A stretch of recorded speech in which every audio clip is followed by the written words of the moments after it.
నమస్కారం. S9 city news కు స్వాగతం. ముందుగా ముఖ్యాంశాలు. మాజీ మంత్రి కాపు నేత ముద్రగడ పద్మనాభం నివాళులు అర్పించిన MLA బొల్శెట్టి. TDP incharge Valavala Babji అధ్యక్షతన తాడేపల్లిగూడెం రూరల్ మండలం సమావేశం.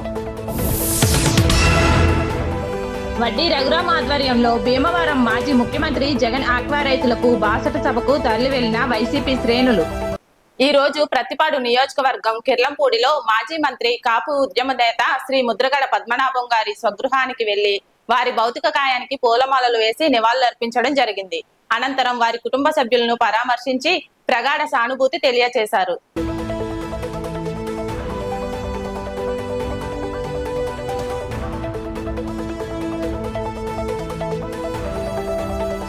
ముఖ్యమంత్రి వైద్యులు నారా చంద్రబాబు నాయుడు ఆదేశాల మేరకు ఈ రోజు తాడేపల్లిగూడెం రూరల్ మండలం అధ్యక్షులు పరిమి రవికుమార్ ఆధ్వర్యంలో మండలం సమావేశం తాడేపల్లిగూడెం నియోజకవర్గ తెలుగుదేశం పార్టీ ఇన్ఛార్జ్ భవన మరియు ఇతర నిర్మాణ కార్మికుల సంక్షేమ బోర్డు చైర్మన్ వలవల మల్లికార్జునరావు అధ్యక్షతన పెద్ద తాడేపల్లి గ్రామం నందు నిర్వహించడం జరిగింది. ఈ సందర్భంగా బాబ్జీ మాట్లాడుతూ కార్యకర్తలు ఎదుర్కొంటున్నటువంటి అన్ని రకాల సమస్యలను కూడా చర్చించి మండల అధ్యక్షులుగా పరిష్కరించగలిగిన వాటిని పరిష్కరించాలి. పరిమితికి మించిన సమస్యలుంటే ప్రతి నెల 3వ బుధవారం నియోజకవర్గ స్థాయిలో జరిగే మీటింగులో ఆ సమస్యలను వారి దృష్టికి తీసుకెళ్లగలరు అని తెలియజేశారు. ఈ కార్యక్రమంలో మండల కమిటీ సభ్యులు, గ్రామ కమిటీ అధ్యక్షులు, క్లస్టర్ యూనిట్ మరియు బూత్ ఇన్ఛార్జీలు, నాయకులు, కార్యకర్తలు పాల్గొన్నారు.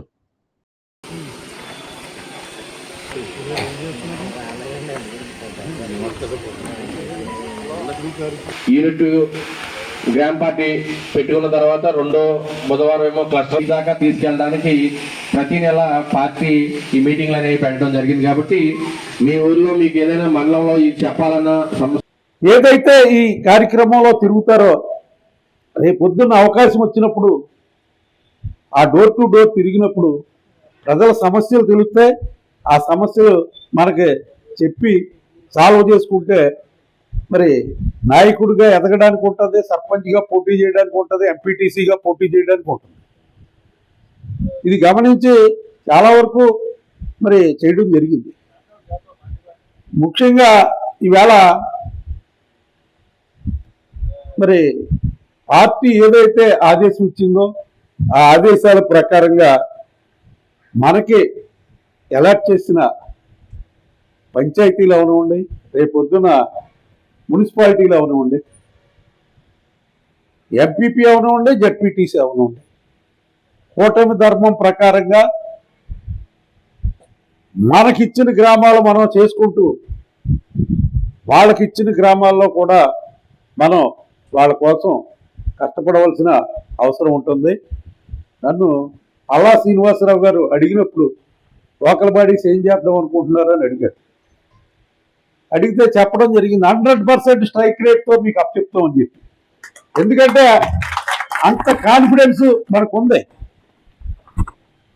అంత కాన్ఫిడెన్స్ రావడానికి ముఖ్యంగా తెలుగుదేశం పార్టీ తాడేపల్లిగూడెం నియోజకవర్గంలో చాలా బలంగా ఉన్న సంగతే.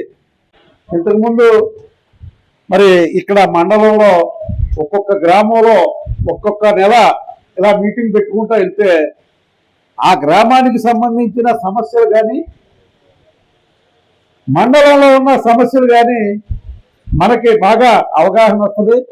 ఆ అవగాహన ప్రకారంగా మనం ఆ సమస్యల్ని సాల్వ్ చేయడానికి అవకాశం ఉంటుందని చెప్పి ఈ మంచి కార్యక్రమానికి శ్రీకారం చుట్టిన మన తెలుగుదేశం పార్టీ జాతీయ అధ్యక్షులు చంద్రబాబు నాయుడు గారు, అలాగే మరి కార్యనిర్వహణ అధ్యక్షులు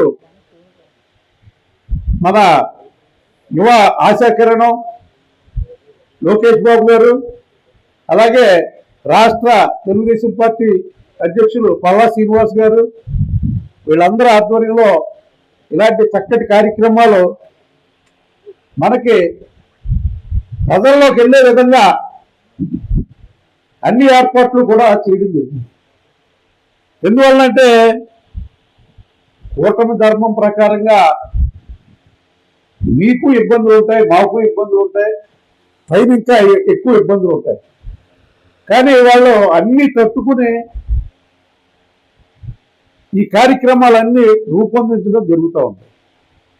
ఎక్కడైతే తెలుగుదేశం పార్టీ ఇబ్బంది పడుతుందో ఆ ఇబ్బందులు తీర్చే విధంగా మరి వాళ్ళ ప్రయత్నాలు వాళ్ళు చేయడం లేదని మనం అనుకోవడం కరెక్ట్ కాదు. ఎందుకంటే వాళ్ళ ప్రయత్నాలు వాళ్ళు చేస్తున్నారు. ఎక్కడైనా ఉండి వాళ్ళు ఇక్కడే ఓటు నమోదు చేసుకుని హైదరాబాద్లో ఉన్నవాళ్ళు కూడా, బెంగళూరులో ఉన్నవాళ్ళు, ఇంకా తదితర రాష్ట్రాల్లో ఉన్నవాళ్ళు ఉంటారు.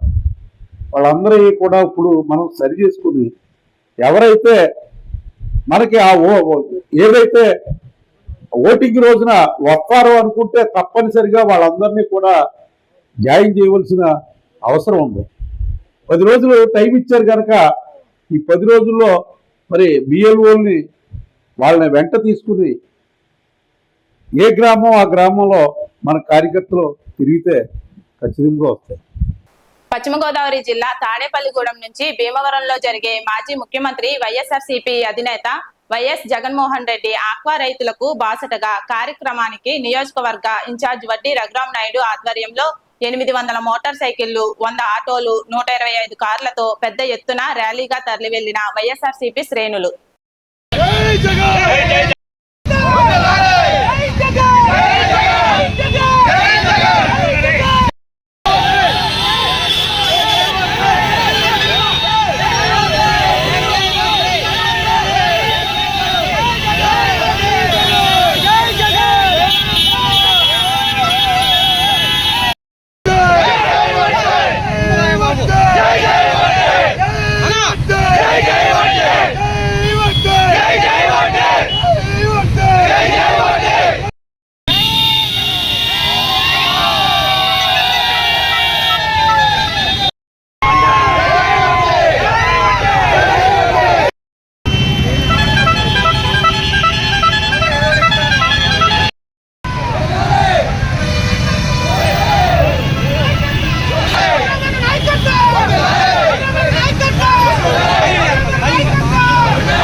తాడేపల్లిగూడెం పురపాలక సంఘం కమిషనర్ యేసుబాబు ఆధ్వర్యంలో సేవ్ వాటర్, వర్షపు నీటిని వృధా చేయొద్దు అనే సందేశంతో ప్రజల్లో అవగాహన కల్పించే కార్యక్రమం నిర్వహించారు.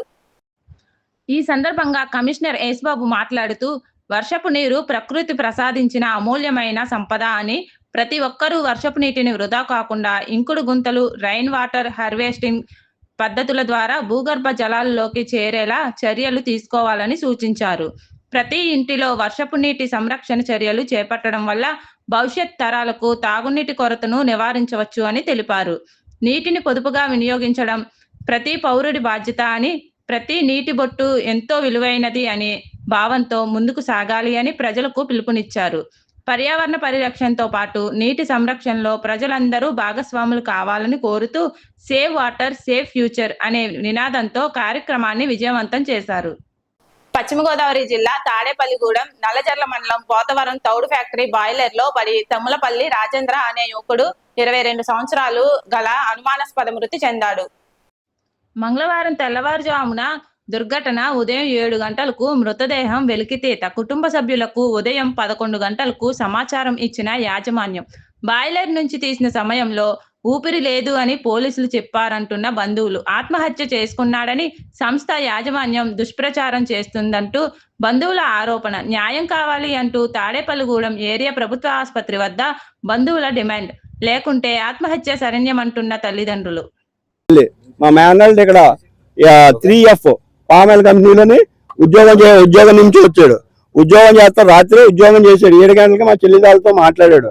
పొద్దున్న కనిపించినప్పుడు వాళ్ళు 11 గంటలకు ఇన్ఫార్మ్ చేశారు. వీళ్ళు ఫోన్ చేసి చెప్పారు, మీ అబ్బాయికి దెబ్బలు తగిలే, చిన్న దెబ్బలు తగిలే, మీరు అర్జెంట్గా వచ్చేయండి, హాస్పిటల్ తీసుకెళ్తున్నామని.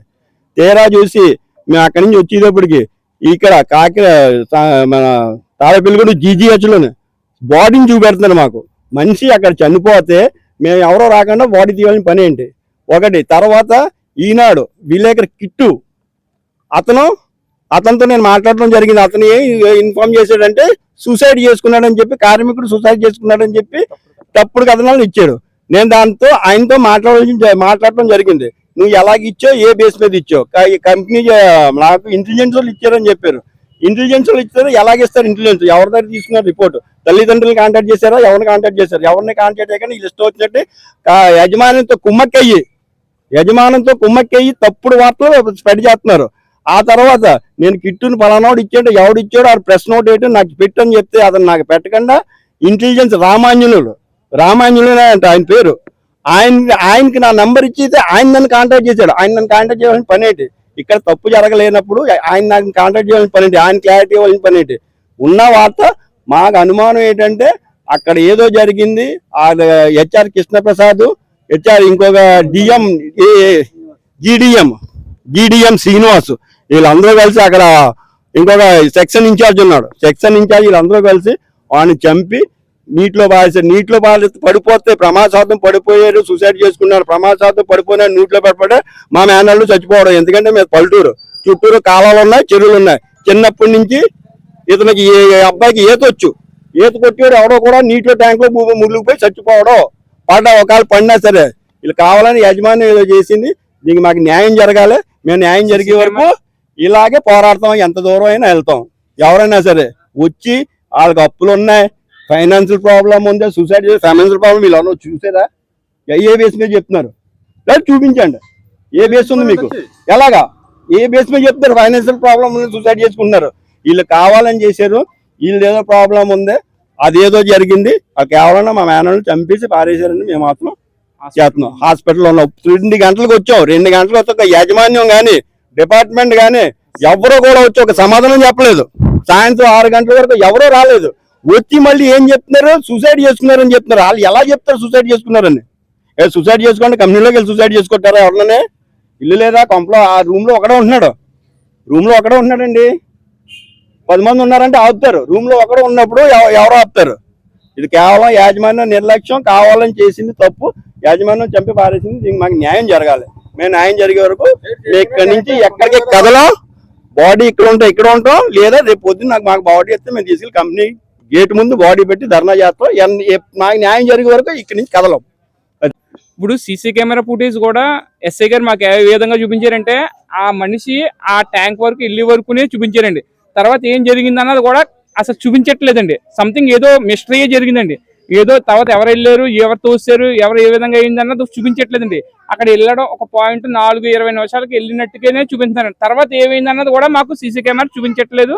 ఆ సీసీ కెమెరా టర్న్ అయింది, ఇది ఆగిపోయింది, ఏదో 1,00,000 కారణాలు మాకు డిపార్ట్మెంట్ వాళ్ళు చెప్తున్నారండి. దీన్ని కూడా డిపార్ట్మెంట్ వాళ్ళు కూడా కొమ్ము కాస్తున్నారండి.